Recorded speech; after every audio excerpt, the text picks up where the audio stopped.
Welcome, and thank you for joining the Wells Fargo second quarter 2025 earnings conference call. All lines have been placed on mute to prevent any background noise. After the speaker's remarks, there will be a question and answer session. If you would like to ask a question during this time, simply press star 1.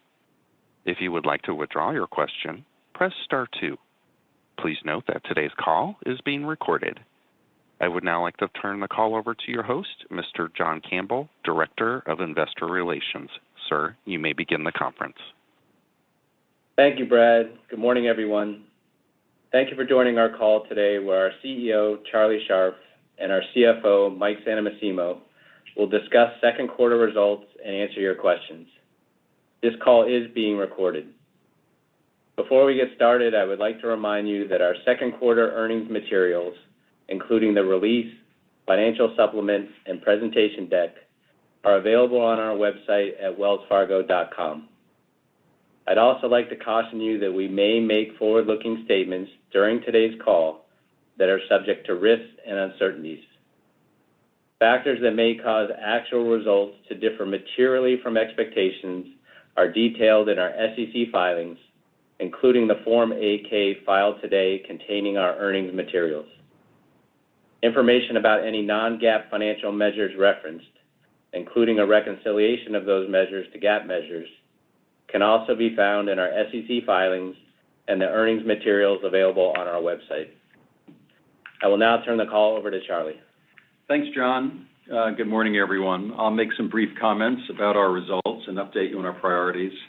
I'll then turn the call over to Mike to review second quarter results in more detail before we take your questions. Let me start with some second quarter highlights. Our second quarter results reflect the progress we're making to consistently produce stronger financial results, with net income, diluted earnings per share, and our return on tangible common equity all up from both the first quarter and a year ago. We continue to invest in our businesses, which has driven higher fee-based income. This growth was diversified, with each of our business segments increasing during the first half of the year. While we've been investing, we've also continued to take a disciplined approach to expenses, and we have now reduced headcount for 20 consecutive quarters, resulting in a 23% decline from 5 years ago. We maintained our strong credit discipline, and credit performance continued to improve in the second quarter, with lower net loan charge-offs from both a year ago and the first quarter. Losses in both our consumer and commercial portfolios improved from a year ago. The big news during the quarter was having the asset cap removed. The lifting of the asset cap marks a pivotal milestone in our transformation, along with the termination of 13 orders since 2019, including 7 this year alone. We are a far stronger company today because of the work we've done. In addition, we've also changed and simplified our business mix, transformed the management team and how we run the company, and have been methodically investing in the company's future while improving our financial results and profile. I know this call is for investors, but I want to once again thank the over 212,000 employees at Wells Fargo who all contributed in one way or another to this milestone. Though we have tremendous opportunities, this has been a demanding place to work. We have recognized the contributions of many here by increasing compensation, improving benefits, investing in more employee learning and development programs, and by giving those employees making below $85,000 in total compensation special year-end cash awards for the past 2 years. With the lifting of the asset cap, we wanted to do something special for everyone who invested so much of themselves into the company in recent years. As a demonstration of our appreciation for what we've accomplished, we gave a special award to all employees so they could own part of Wells Fargo and hopefully benefit from our future success. So everyone has been asking, what does the lifting of the asset cap mean? First, we will continue to move forward with our risk and control agenda and embed the disciplines we have built deep into the culture of the company. But we are certainly in a different position with the asset cap and the many orders lifted. It is hard to convey the amount of time and effort the senior team has devoted to this work. So much of this work with so much of this work completed, we can allocate our time differently and spend more time focusing on growth and the future. While we have not ignored this, the additional time we now have should prove meaningful. As you know, though we have generated substantial amounts of capital in the years since the asset cap was imposed, we've been limited in how much we've been able to deploy to support our customers and communities. While shareholders benefited from increased stock buybacks, we would have preferred to allocate more capital to grow our businesses and the overall balance sheet. We now have the flexibility to proactively grow deposits and to allocate capital to grow loans and our corporate and investment bank. Since I arrived, we've had to make difficult choices where to allocate our balance sheet given our inability to increase total assets. As we pointed out, we have turned away deposits from corporate clients. And while we have not turned away consumer deposits, we've been careful not to aggressively grow consumer deposits given the limitations we were subject to. We've also had to be cautious about loan commitments, especially given the potential for significant drawdowns of committed facilities, as we saw during the early days of COVID. We have also pointed out that we have constrained our markets-related balance sheet to allow for activity elsewhere in the company. As we look forward, we are now able to move forward more aggressively to serve consumers, businesses, and communities to support U.S. economic growth. We expect to be more aggressive in our pursuit of consumer and corporate deposits, and we will selectively look to grow loans, though we will be cautious during periods of economic uncertainty. We also see opportunities to allocate more balance sheet to our markets business to drive increased profitability. Our goal is to increase customer trading flow and financing activity without significantly increasing our risk profile. We also have the opportunity to think more broadly about using our balance sheet as we evaluate additional opportunities. In addition to the lifting of the asset cap, we expect that changes in both the regulatory and supervisory environment will allow us to compete more effectively. We announced earlier this month that our expected stress capital buffer will decrease by 120 basis points starting in the fourth quarter, which would reduce our required CET1 regulatory minimum plus buffers back to 8.5%. We are also encouraged by the Federal Reserve's intention to provide more detail supporting the CCAR process. And that detail, along with the finalization of the broader set of capital rules, will help us determine the appropriate level of capital we should hold going forward. We are also very supportive of the review the different regulatory agencies are conducting regarding rules and supervisory constraints that go beyond safety and soundness and do not allow us to effectively serve our customers and communities. We are committed to continuing to maintain a strong capital position and are excited about using our excess capital and additional capital generation to reinvest in our franchise, as well as continuing to return excess capital to shareholders. As a reminder, we have returned a significant amount of capital to shareholders over the past 5 years, including reducing our average common shares outstanding by 23% since 2019. As we previously announced, we expect to increase our third quarter common stock dividend by 12.5% to 45 cents per share, subject to approval by the company's board of directors at its regularly scheduled meeting later this month. We've repurchased over $6 billion of common stock during the first half of this year, and during the second quarter, our board of directors authorized an additional common stock repurchase program of up to $40 billion. We continue to make significant investments in our core business, which are helping to improve our returns. We continue to invest in our credit card business, not only by launching new products, but also enhancing the overall customer experience. Our commitment to delivering a seamless, secure, and user-friendly digital experience to our card members was recently recognized by J.D. Power, which ranked Wells Fargo #2 in both mobile app and online credit card satisfaction. Enhancements like these have spurred new account growth and higher balances in spending from a year ago. In our auto business, we completed the launch of our multi-year co-branded agreement as a preferred purchase financing provider for Volkswagen and Audi vehicles in the U.S. We had strong auto originations in the second quarter, and ending balances in our auto portfolio grew for the first time in over 3 years. In consumer, small, and business banking, we have continued to see momentum in the growth of primary checking accounts, benefiting from our investments in marketing, offers, and enhancements to both the digital and branch experience. We are on track to have over half of our branch network refurbished by the end of this year and to complete a refresh of the entire network by the end of 2028. We continue to optimize and better position our network, including expanding in certain locations, including Chicago, New York City, and Nashville. We continue to enhance our digital experience, and consumer checking accounts opened digitally continue to increase, and active mobile users now exceed 32 million, up 4% from a year ago. We also continue to see good momentum from Wells Fargo Premier, our offering for affluent clients. Let me highlight a few areas that demonstrate our growth. We are investing in more bankers to serve these clients and have increased branch-based financial advisors by over 10% from a year ago.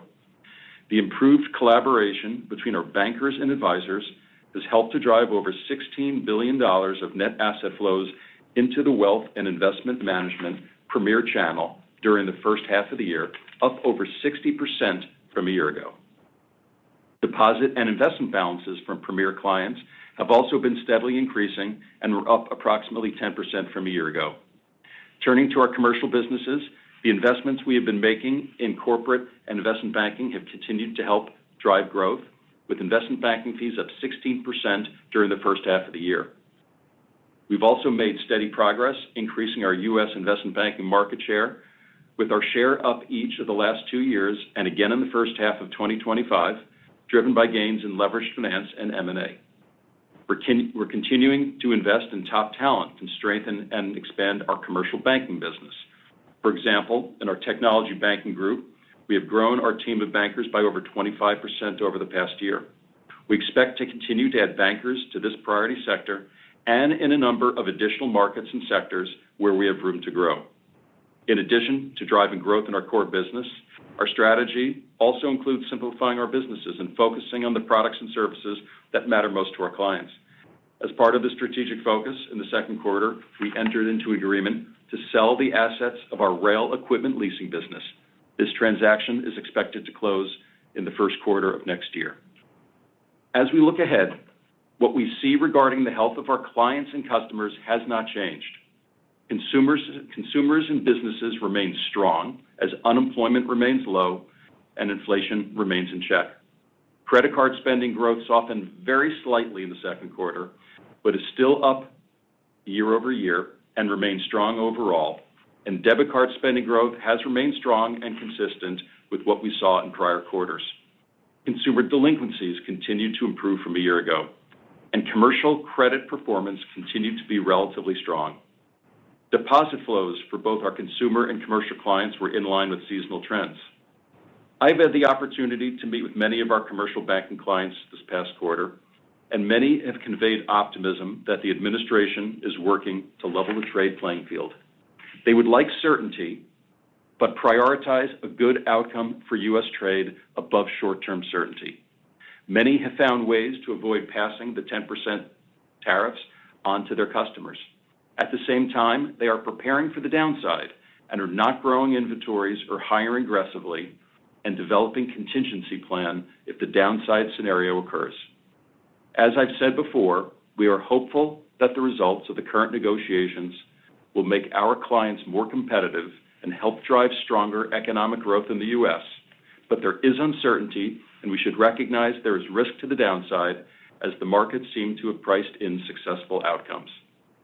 As I highlighted, now that the asset cap has been lifted, we are more committed than ever to serving our customers, supporting businesses and communities, and contributing to economic growth in the U.S. I continue to believe we have one of the most enviable financial services franchises in the world. I'm excited to continue to move forward with plans to produce industry-leading sustainable growth and returns. I'll now turn the call over to Mike. Thank you, Charlie, and good morning, everyone. In the second quarter, we had net income of $5.5 billion, or $1.60 per diluted common share, up from both the first quarter and a year ago. These improved results reflect our continued focus on our strategic priorities, Through our ongoing investments in our businesses, expense focus, strong credit discipline, and continued capital return, we have steadily increased profitability and returns. Our second quarter results included $253 million or 6 cents per share from the gain associated with our acquisition of the remaining interest in our merchant services joint venture. Turning to slide 4. Net interest income increased $213 million or 2% from the first quarter, driven by lower deposit costs, one additional day in the second quarter, and higher securities yield and higher loan balances. I'll update you on our expectations for full-year net interest income later in the call. Moving to slide 5. Both average and period-end loans grew from the first quarter. Period-end balances were up $10.6 billion from a year ago, driven by growth in commercial and industrial loans, predominantly in the corporate investment banking business, as well as slightly higher auto, other consumer, and credit card loans, while residential mortgage and commercial real estate loans continued to decline. Average deposits in our businesses increased 4% from a year ago. We reduced higher-cost corporate treasury deposits by 58% from last year, causing total average deposits to decline 1%. Total average deposits also declined 1% from the first quarter, as a small increase in consumer deposits was more than offset by lower commercial and corporate treasury deposits. Average deposit costs continued to decline and were down 6 basis points from the first quarter. Turning to slide 6. Non-interest income increased $348 million or 4% from a year ago. Results in the second quarter benefited from the gain associated with our merchant services joint venture transaction. I would note that the increase in card fees versus the first quarter reflected a change in where we recognize merchant services revenue resulting from this transaction. Revenue is now included in card fees, whereas previously our share of the net earnings in the joint venture were included in other non-interest income. We continue to have growth in many of the businesses where we have been investing, including a 9% increase in investment banking fees from a year ago. The growth in non-interest income more than offset lower net interest income, resulting in modest revenue growth from a year ago. Turning to expenses on slide 7. Non-interest expense increased $86 million, or 1%, from a year ago, driven by an increase in revenue-related compensation, predominantly in wealth and investment management.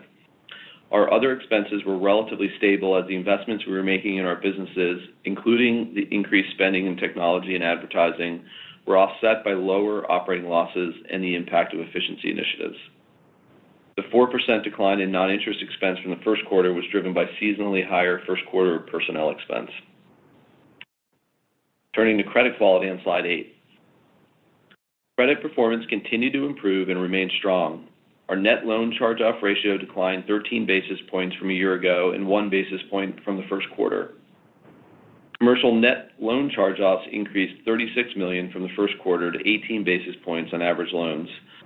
The losses in our commercial and industrial loan portfolio were borrower-specific, with little signs of systematic weakness across the portfolio. Commercial real estate losses decreased from the first quarter. As we have said, it will take time for the office fundamentals to recover. Valuations appear to be stabilizing, and although we expect additional losses, they should be well within our expectations. Consumer net loan charge-offs declined $48 million from the first quarter to 81 basis points of average loans, with improvement across all of our non-real estate portfolios, while the residential mortgage portfolio continued to have net recoveries. Non-performing assets declined 3% from the first quarter, driven by lower commercial real estate non-accrual loans, predominantly in the office portfolio. Moving to slide 9.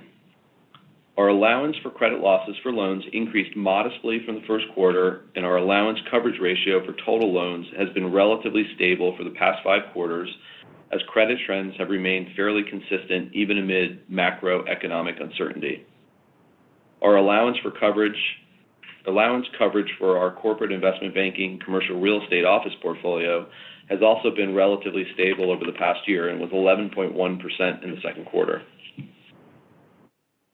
Turning to capital and liquidity on slide 10. We maintained our strong capital position with our CET1 ratio at 11.1%, well above our current CET1 regulatory minimum plus buffers of 9.7%. Starting in the fourth quarter of this year, our new CET1 regulatory minimum plus buffers is expected to decline to 8.5%. As you know, the Federal Reserve has a pending notice of proposed rulemaking that would include averaging stress test results from the previous 2 years to determine the stress capital buffer. If that is finalized as proposed, the effective date may move to January 1st, and our expected new CET1 regulatory minimum plus buffers would be 8.6%. We repurchased $3 billion of common stock in the second quarter and have the capacity to continue to repurchase shares. Also, as Charlie highlighted, we expect to increase our common stock dividend to 45 cents per share in the third quarter, subject to board approval. Moving to our operating segments, starting with consumer banking and lending on slide 11.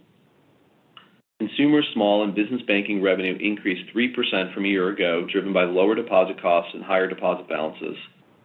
For the second consecutive quarter, deposit balances grew from a year ago, even with higher outflows for tax payments in the second quarter of this year compared with last year. Debit card spending remained strong, up 4% from a year ago, consistent with the prior 2 quarters. Home lending revenue was stable from a year ago. Mortgage loan originations increased 40% from a year ago as we focused on servicing Wells Fargo customers. This higher volume also reflected a stronger mortgage market from a year ago. However, the mortgage market continued to be weak compared with historical levels due to the high rate environment. We continue to reduce headcount, which has declined 49% since the end of 2022, as we have simplified the business and reduced the amount of third-party mortgage loan service for others by 33% since the end of 2022. Credit card revenue grew 9% from a year ago as loan balances increased and spending slowed slightly but remained strong. Auto revenue decreased 15% from a year ago, driven by lower loan balances and loan spread compression from previous credit tightening actions. While these actions have reduced revenue, they have improved credit performance. Auto revenue increased 2% from the first quarter, the first linked quarter increase since fourth quarter 2021. The decline in personal lending revenue from a year ago was driven by lower loan balances. Turning to commercial banking results on slide 12. Revenue was down 6% from a year ago as lower net interest income due to the impact of lower interest rates was partially offset by growth in non-interest income driven by higher revenue from tax credit investments and an increase in treasury management fees. Average loan balances in the second quarter increased 1% from both a year ago and the first quarter as clients have largely remained cautious while waiting for more clarity on the economic environment. Turning to corporate investment banking on slide 13. Banking revenue was down 7% from a year ago, driven by the impact of lower interest rates. This decline was partially offset by lower deposit pricing and higher investment banking revenue, including higher advisory fees. Commercial real estate revenue declined 6% from a year ago due to lower loan balances, the impact of lower interest rates, as well as reduced mortgage banking income after the sale of our commercial non-agency third-party servicing business in the first quarter. Markets revenue declined 1% from a year ago as higher revenue in foreign exchange and rates products was offset by declines in equities. We had a $122 million gain related to an exchange of shares for Visa B common stock that benefited equities a year ago. Average loans grew 4% from a year ago and 3% from the first quarter. The increase from the first quarter was broad-based with higher balances in markets, banking, and commercial real estate. On slide 14, wealth and investment management revenue increased 1% from a year ago as growth in asset-based fees driven by higher market valuations was partially offset by lower net interest income due to the impact of lower rates. As a reminder, the majority of WIM advisory assets are priced at the beginning of the quarter, so third quarter results will reflect the higher July 1st market valuations. Slide 15 highlights corporate results. Revenue increased from a year ago, driven by the gain associated with our merchant services joint venture transaction. Turning to our 2025 outlook on slide 16. Starting with net interest income, we currently expect net interest income for 2025 to be roughly in line with full year 2024 net interest income of $47.7 billion. While there are several moving pieces of why we currently expect net interest income to be a little lower than we discussed in April, the largest driver is that we have dedicated more balance sheet to our markets business than we originally assumed, including supporting stronger client activity in products like commodities and rates, which can have low or non-earning assets. The cost of funding this activity results in lower net interest income, while most of the revenue generated is recognized in non-interest income. Our updated expectation still assumes net interest income grows sequentially in both the third and fourth quarter of this year. We are only halfway through the year, and several key variables influencing net interest income remain uncertain. We will closely monitor how these assumptions evolve over the remaining of the year. Turning to expenses.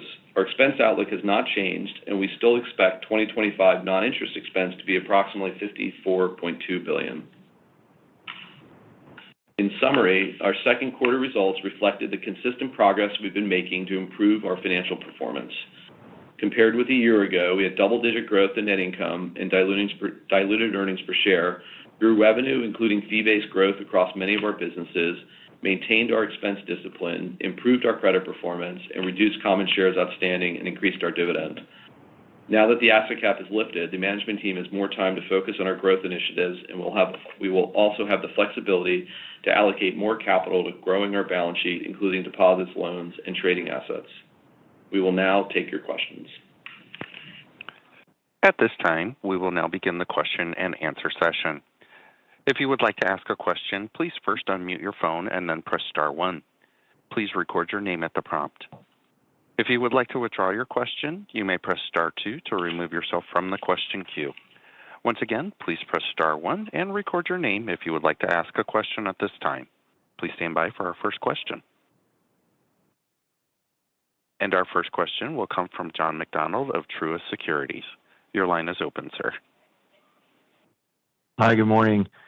Mike, thanks for the explanation. On the NII outlook is helpful, the markets piece of it.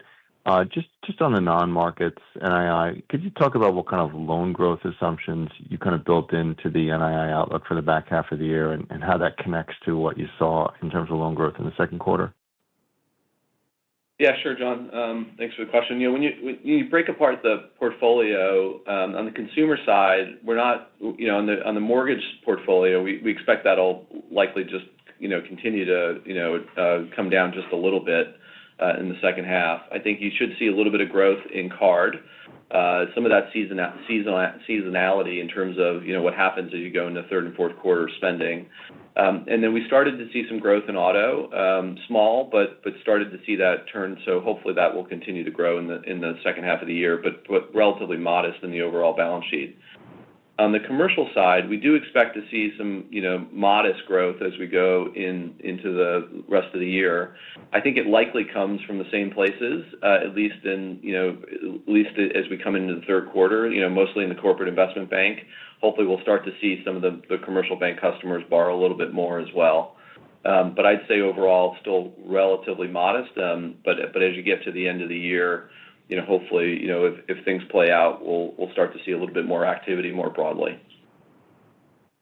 Okay. And then maybe you could just give us your thoughts in terms of total revenue.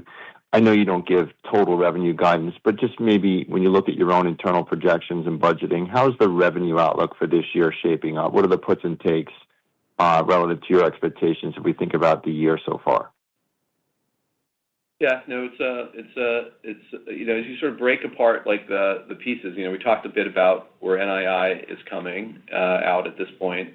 I think when you look at the fee side, the biggest, go through the biggest line items, and you look at, the investment advisory fees, the market's been very supportive, as you look at, the rest of the year. And so, you can easily sort of model what the third quarter looks like based on where where the market's ended, already, given most of the fees are already sort of certain. And so as long as the market sort of holds up or grows a little potentially as you go into the fourth quarter, that should be, constructive. You start breaking down, deposit fees, card fees, all that stuff, plays into some of the seasonal activity that we'll see in the third and fourth quarter.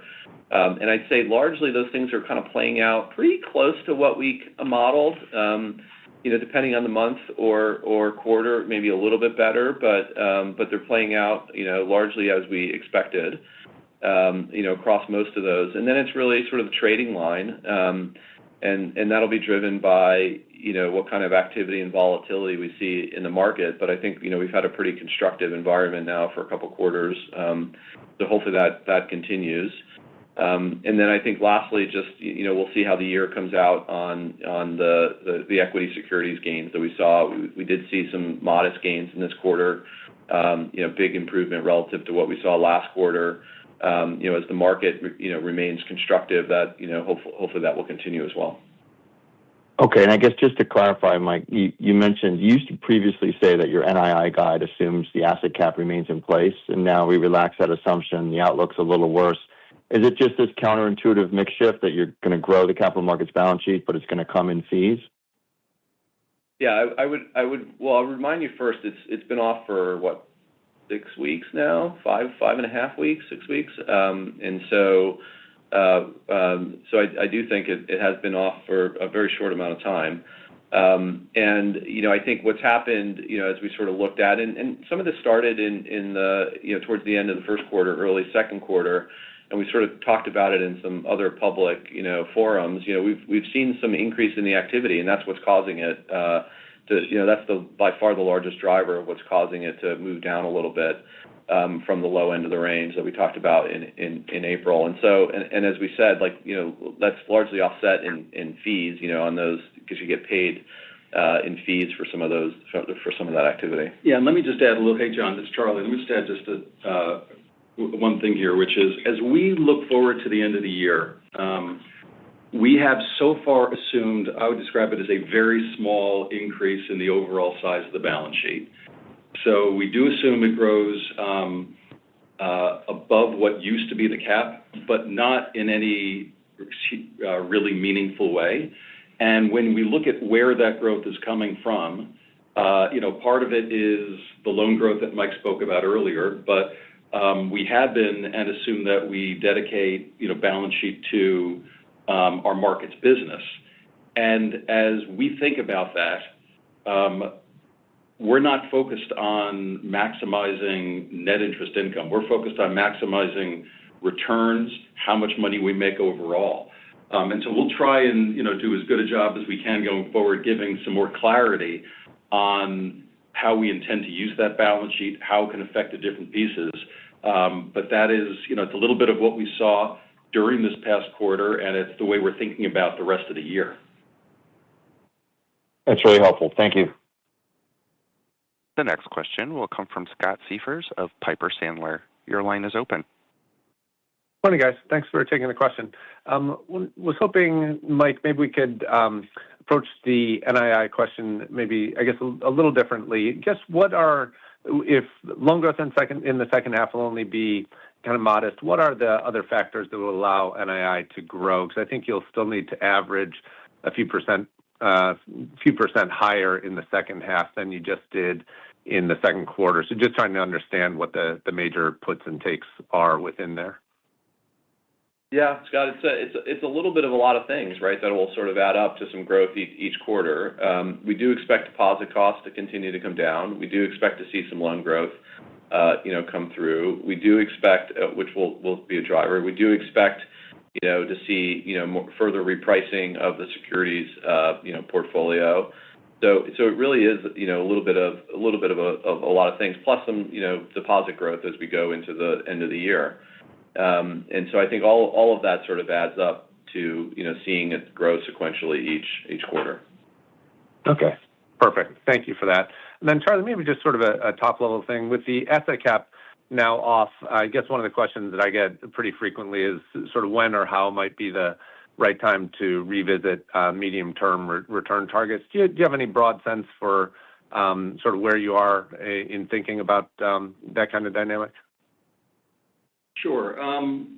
I guess a couple of things on that. I think, you didn't directly ask the question, but let me just maybe talk for a second about capital levels, because capital levels obviously, dictate, returns to a certain extent. And so, with what's happened, we've certainly seen a lot of change, over the past quarter or so. Obviously we've got the ability to rethink how we use balance sheet with the asset cap. And I do just want to remind people that, like I have said very consistently over and over and over again, when the asset cap is lifted, it's not like this light switch is going to go off and all of a sudden things are going to dramatically change.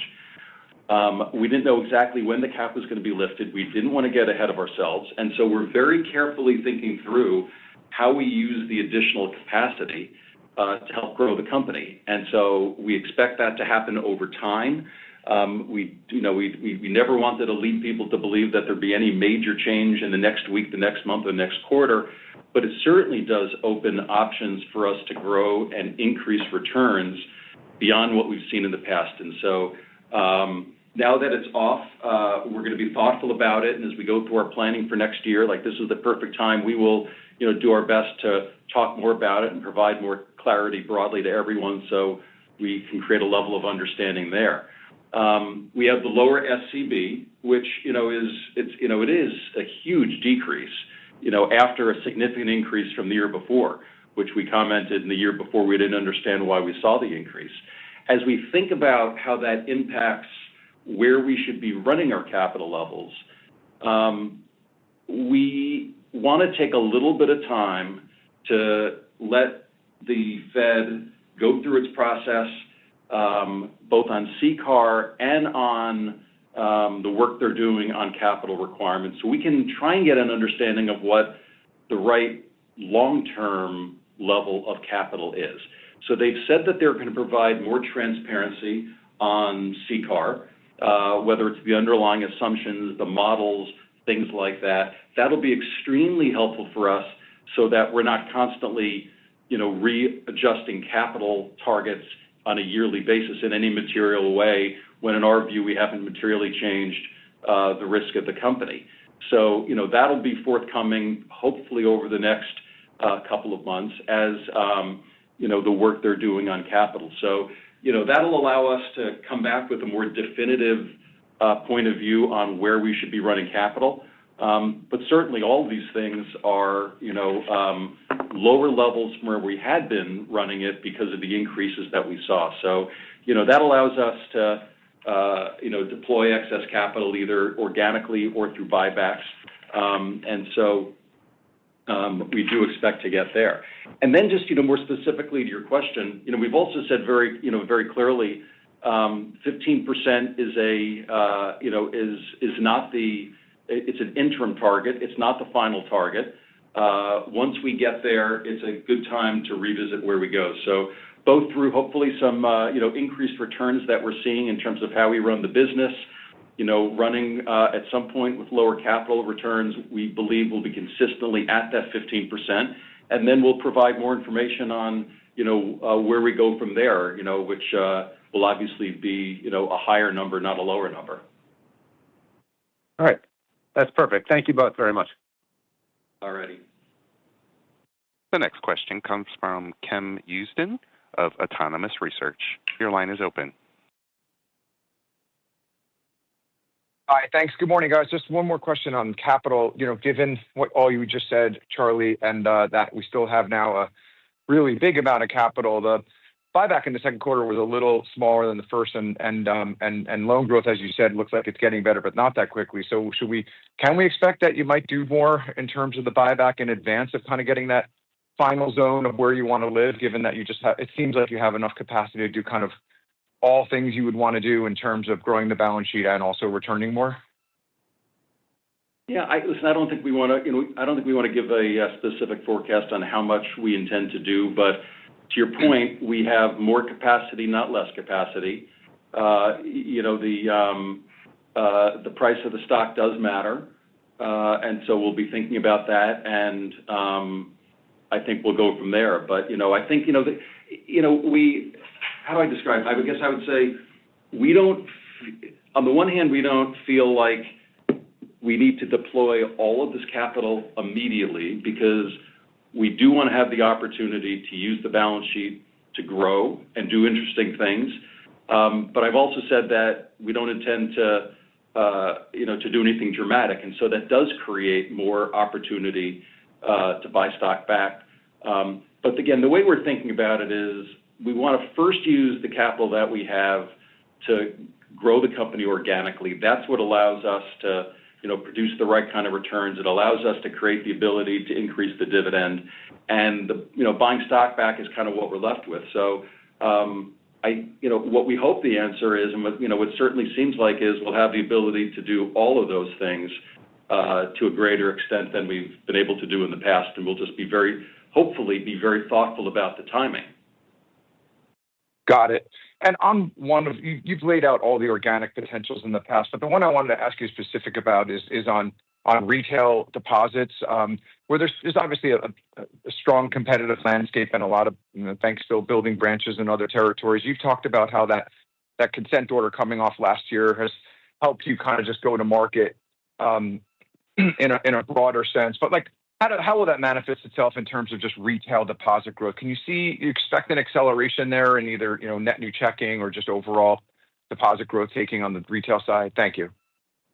Sure. Yeah. I think the answer is, as I said, I think you just, a little bit of, you go back for a second is, when we had the sales practices consent order, it was specifically, driven by, some of the things that happened in those businesses. And so we had to be very, very careful about what we did. We scaled back an awful lot of stuff, which stood in the way of our ability to grow.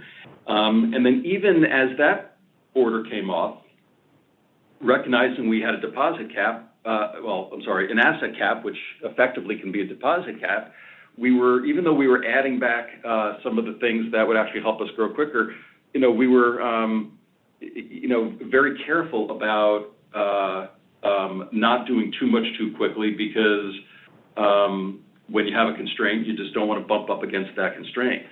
So, the activities that we've kind of reinstated inside the consumer business have to do with reporting. They have to do with the way we manage the business. They have to do with the way we pay people. And so you're starting to see increased net checking account growth. We're focused on, primary checking account growth. That should, and we believe will, lead to higher deposits. What you'll see is you're going to see more marketing. You're going to see more aggressive marketing. You're going to see more merchandising in our branches. You're going to see more local advertising as well as national advertising, as well as just, expansion of footprint in areas, where we think we have room to grow. And so those are all things that we have been very, very cautious about doing up till now.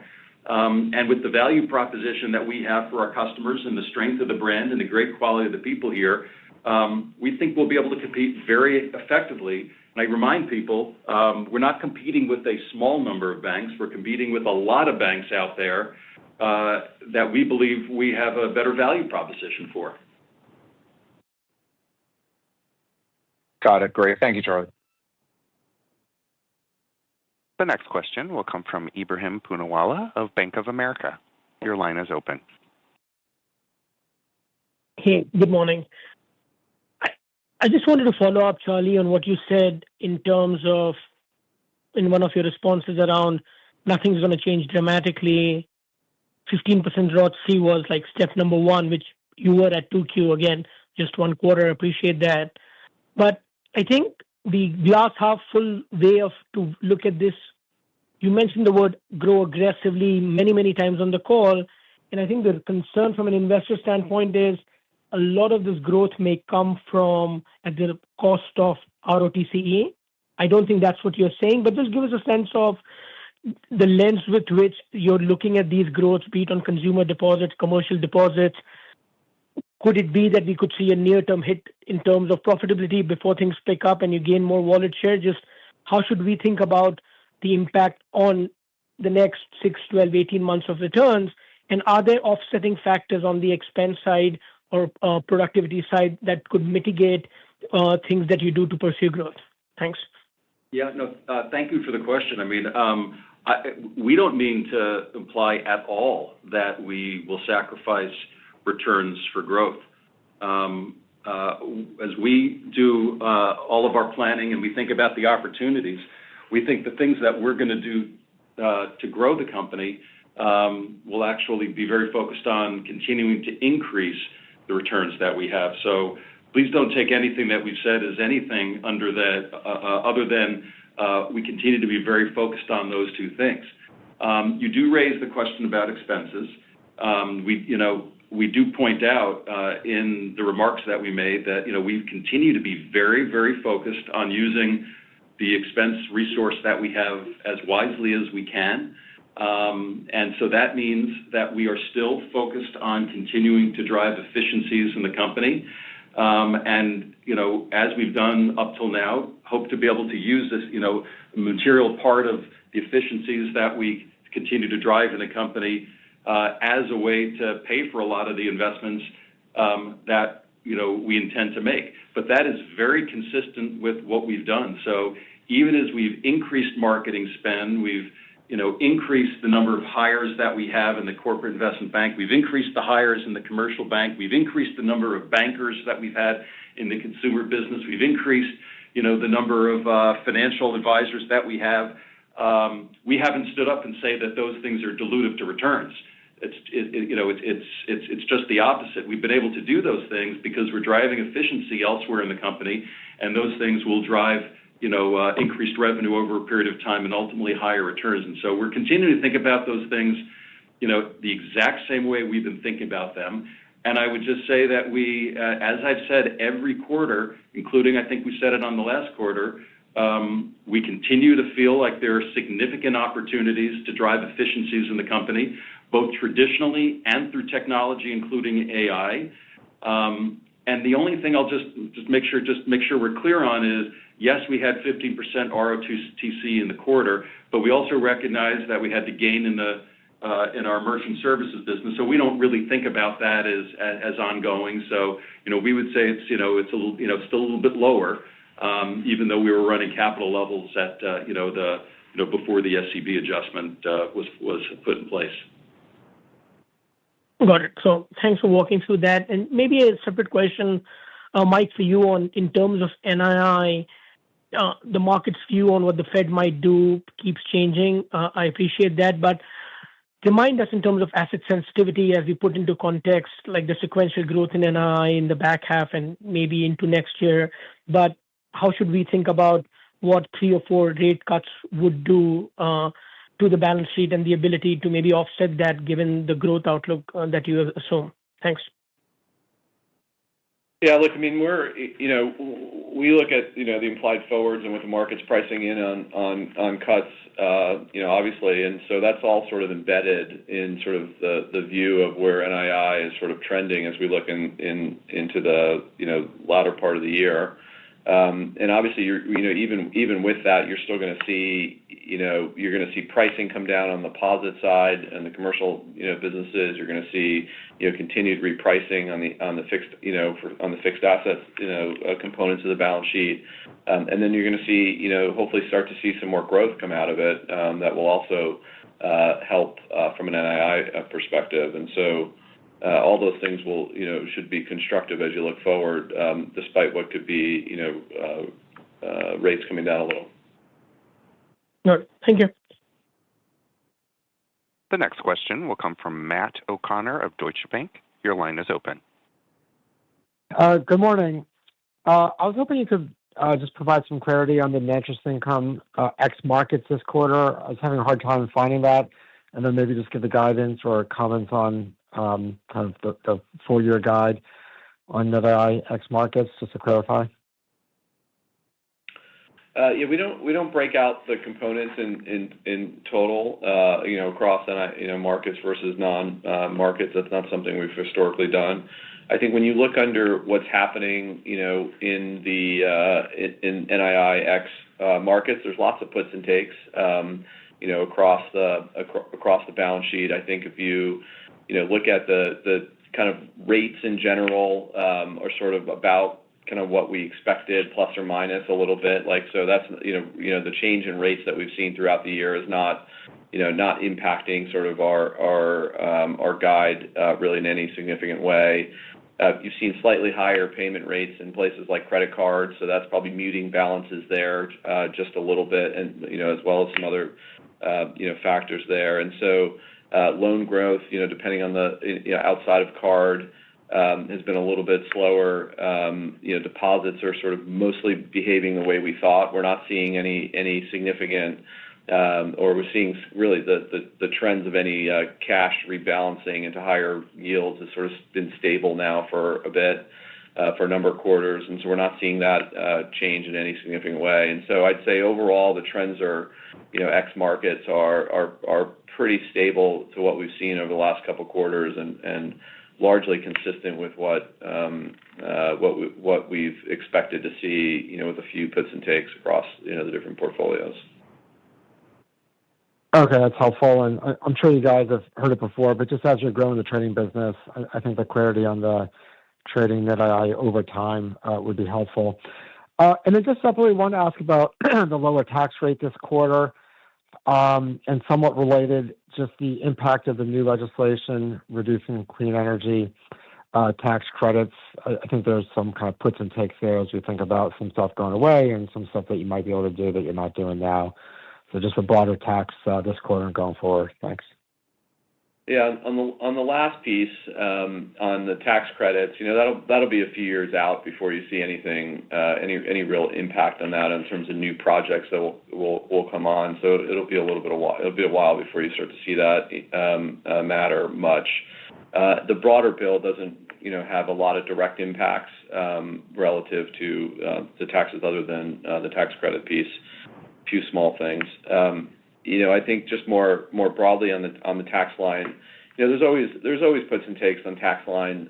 Given how big we are, there's a few things in the quarter that probably brought the tax line a little bit, the tax rate down a little bit lower than what you see over a longer time period, including a California tax change that sort of changed the way they do revenue attribution, and a few other sort of wonky items that sort of change it. And so our view on the tax rate over a longer period of time is still high teens. Tax rate is sort of probably the right place given what we see over a longer period of time. But there always seems to be stuff in each quarter that sort of changes that a little bit. Okay, thank you very much. The next question will come from Erika Najarian of UBS. Your line is open. Hi, good morning. Wanted to ask another question about capital, Charlie. Everyone appreciates that the regulatory reform is in flux. You mentioned earlier, an 8.6% minimum on CET1, and your current CET1 level implies a 140 basis point minimum to that 9.7.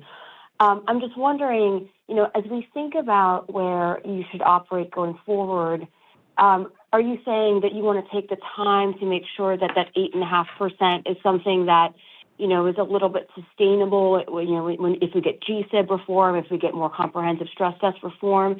And if that's the case, is 140 basis points still an appropriate buffer, which would imply that your sort of minimum with buffer would be about 10%? So,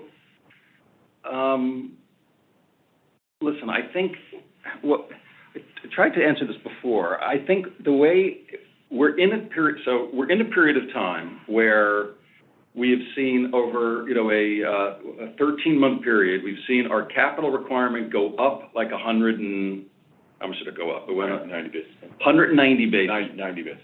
190 basis. 90 basis points, and then we saw it come down 120 basis points. The Fed has said that we're going to give you more information, which would be super helpful to us so that we can understand what the future volatility looks like. One would presume that with this administration and the types of things that they're saying, that the lower level is probably more indicative of what the future would look like rather than the higher level. But we just don't think it makes a whole lot of sense to come and say, well, here's a number that we're going to run with capital until we avail ourselves of the information that they tell us they're going to give us. So trying to, directionally, lower is the direction we're going, but we don't want it to be a moving target every quarter where we tell you something different. We don't think that's like the right way to provide, the kind of information to you that we should be providing. So we just want to take that time to understand what the right level is, and we will also be thinking about, with other changes that they're making and any other changes to these moving pieces, what the right buffer will be. But directionally, lower is certainly, where things are going. But we don't know enough to actually tell you what that number should be yet. And the good news is, right, we have a ton of excess capital. We have more flexibility to deploy it to help support clients and the broader economy here, right? And so that should give us more opportunity to use it, and then we'll bring it down. And I think we've shown over the last 5 years that we are not shy about returning capital back to shareholders through buybacks when we feel that's appropriate. And so hopefully we can see that come through over the quarters. We live in for us, this is an incredibly interesting and fun time. We're sitting here where even with the constraints that we've had, I think we've started to show that the things that we're doing have the ability to drive higher revenues across the company, regardless of what's happened in the NII cycle. So we spent a lot of time talking about the things that we've been doing to focus on growing non-interest revenues, which we've been doing because they're strategic opportunities, not just because of the balance sheet. So those strategic opportunities haven't changed, and those will continue to be there for us. So we're still incredibly focused on increasing the non-interest revenues of the company, as we've been able to do. We're starting to see some loan growth. Yes, the loan growth hasn't turned out this year to be as much as we otherwise would have hoped when we first set our targets, our guidance. But, overall, where we sit today and the types of things that we're seeing is, certainly marginally better than what we had seen in terms of what we're seeing. We're starting to see deposit flows, as we've talked about. We've got new account growth. We've got expenses in check. Credit is performing well. We've got more capital than we had the last time we had the conversation. We have less constraints. So for us, as we sit here, even though there's a lot of work for us to do and we've got a lot to prove, we understand that. Those things all line up to be pretty exciting for the management team here. Agree with that. Thanks so much. Okay. The next question will come from Betsy Graseck of Morgan Stanley. Your line is open. Hi, good morning. Hey, Betsy. Charlie, I had a question about just how you're thinking about the arc of expenses over the next period of time, call it a year or two. With the asset cap removal, underlying question is, are there efficiencies that can be generated from investments you had to make that were unique to the asset cap period? And if so, with those efficiencies, is there reinvesting in everything you just mentioned on, headcount to drive revenues, or is there a technology angle to some of this reinvestment that we should be expecting? And how are you positioned for generating efficiencies from AI? Thanks. Sure. Let me start, Mike, and then you pick up because I've been getting all the questions here. So first of all, on the question of expenses related directly to the asset cap, so first of all, it's important to point out that the consent order that had the asset cap is still in place. And just as a reminder for those that haven't followed as closely as we do, the asset cap gets lifted when we adopt and implement a series of things, and then the full order gets lifted when the regulators view it as effective and sustainable. We obviously feel really good about the progress that we're making. We feel very comfortable that we're getting there.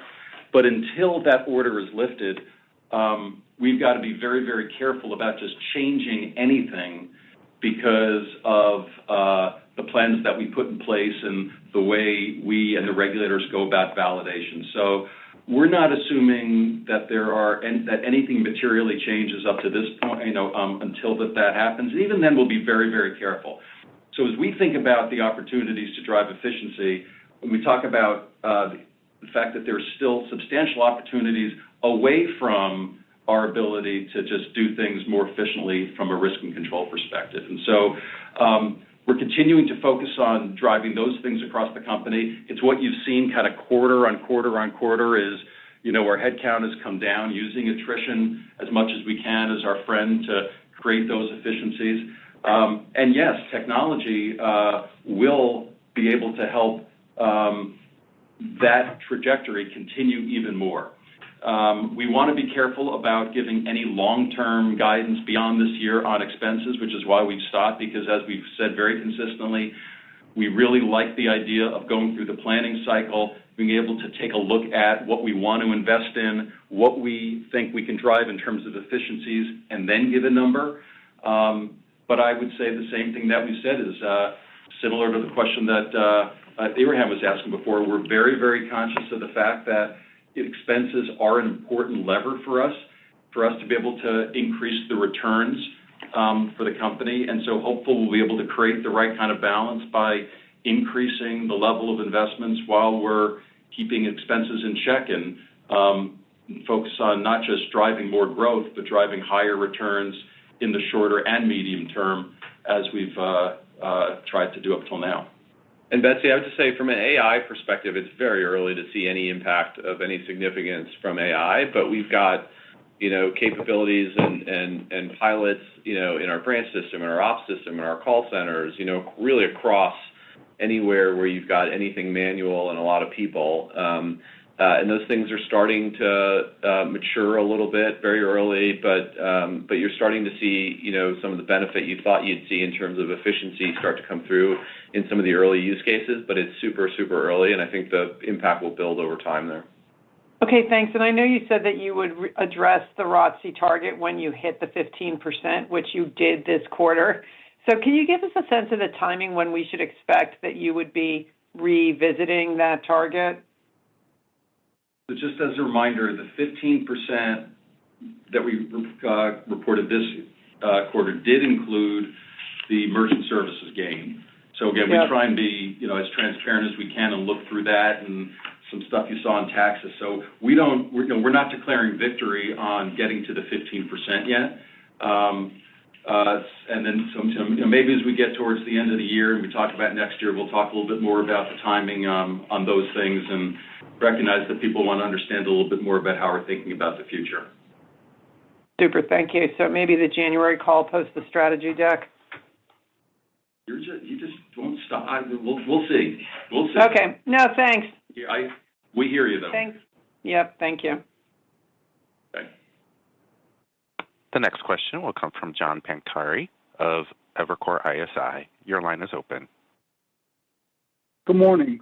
Just want to see if you can give us a little bit more color on the loan yields this quarter. It looks like they were relatively flat. I guess overall would have expected an increase given some of the front book, back book dynamics. So could you maybe talk us through some of the puts and takes and your expectation as you look out, given the rate environment and the curve outlook as well? Yeah, I mean, when you look at spreads, there, particularly on the commercial side, John, it's still very competitive. And so, there's been a couple spots where you see a little bit of widening of spreads, but not a lot. In most cases, it's, what's holding spreads to be as tight as they are is really the competition we're seeing across the space, particularly in the middle market, commercial banking side of things. And so that's what's driving it when you look at that side of the house. And did that competition intensify to a greater degree than you may have thought? It seems like a higher loan yield expectation would have been fair to assume.